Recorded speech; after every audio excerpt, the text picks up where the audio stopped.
ಉಡುಪಿಯ ಶ್ರೀಕೃಷ್ಣ ಮಠದ ರಾಜಾಂಗಣದಲ್ಲಿ ಗೀತಾ ಜ್ಞಾನೋತ್ಸವದೊಂದಿಗೆ ಅದ್ದೂರಿಯಿಂದ ಗೀತೋತ್ಸವದ ಮಂಗಳೋತ್ಸವವು ನಡೆಯಿತು. ಪರ್ಯಾಯ ಪುತ್ತಿಗೆ ಮಠದ ಉಭಯ ಶ್ರೀಪಾದರು ಜ್ಯೋತಿ ಬೆಳಕುವುದರ ಮೂಲಕ ಕಾರ್ಯಕ್ರಮವನ್ನು ಉದ್ಘಾಟಿಸಿದರು. ಈ ಸಂದರ್ಭದಲ್ಲಿ 2025ರ ವಿಶ್ವಾವಸು ನಾಮ ಸಂವತ್ಸರದ ನೂತನ ಶ್ರೀ ಪುತ್ತಿಗೆ ಮಠ ಪರ್ಯಾಯ ಪಂಚಾಂಗವನ್ನು ಪುತ್ತಿಗೆ ಶ್ರೀಪಾದರು ಬಿಡುಗಡೆಗೊಳಿಸಿದರು. ನಂತರ ಪುತ್ತಿಗೆ ಶ್ರೀಪಾದರು ಅನುಗ್ರಹ ಸಂದೇಶ ನೀಡಿದರು. ಚತುರ್ಥ ಪರ್ಯಾಯದ ವಿಶ್ವಗೀತಾ ಪರ್ಯಾಯದ ಮೊದಲ ಬೃಹತ್ ಗೀತೋತ್ಸವದ ಸಮರ್ಪಣೆ ಗೀತಾಚಾರ್ಯನಾದಂತಹ ಶ್ರೀಕೃಷ್ಣನಿಗೆ ಇವತ್ತು ನಡೀತಾ ಇದೆ.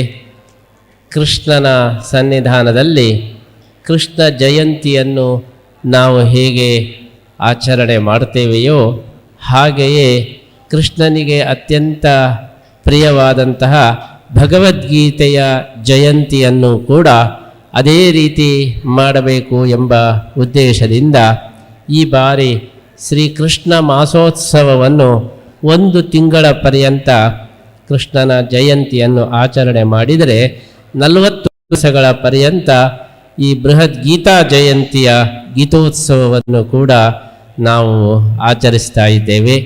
ಶ್ರೀಕೃಷ್ಣ ನಮಗೆ ಹೇಗೆ ಆರಾಧ್ಯನೋ ಅದೇ ರೀತಿ ಕೃಷ್ಣನ ಗೀತೆಯೂ ಕೂಡ ಅಷ್ಟೇ ನಮಗೆ ಪೂಜ್ಯವಾಗಿದೆ. ಬೃಹತ್ ಗೀತೋತ್ಸವದ ಅಂಗವಾಗಿ ಜ್ಞಾನದೀಪ ಕಲಾ ಸಂಸ್ಕೃತಿಯ ದ್ಯೋತಕವಾದ ಕಲಾಪುಷ್ಪಗಳಾದ ಹರಿಕತೆ, ಯೋಗ ನೃತ್ಯ, ನೃತ್ಯಗೀತೆ, ಯಕ್ಷಗಾನ, ಸಂಕೀರ್ತನೆ, ಕೊರವಂಜಿ, ಕುಣಿತ ಭಜನೆ, ಕೇರಳ ನೃತ್ಯ, ದಾಂಡಿಯಾ, ದಶಾವತಾರ ಹಾಗೂ ಪಾಲುಗಡಲೊಡೆಯ ಬಾರೋ ಹಾಡಿನ ಮೂಲಕ ಪಾರ್ಥಸಾರಥಿ ಶ್ರೀಕೃಷ್ಣನ ರಥೋತ್ಸವವು ನಡೆಯಿತು.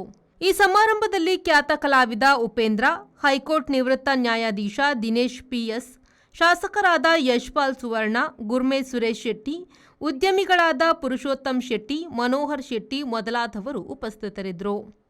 ಬ್ಯೂರೋ ರಿಪೋರ್ಟ್, ವಿ4 ನ್ಯೂಸ್, ಉಡುಪಿ.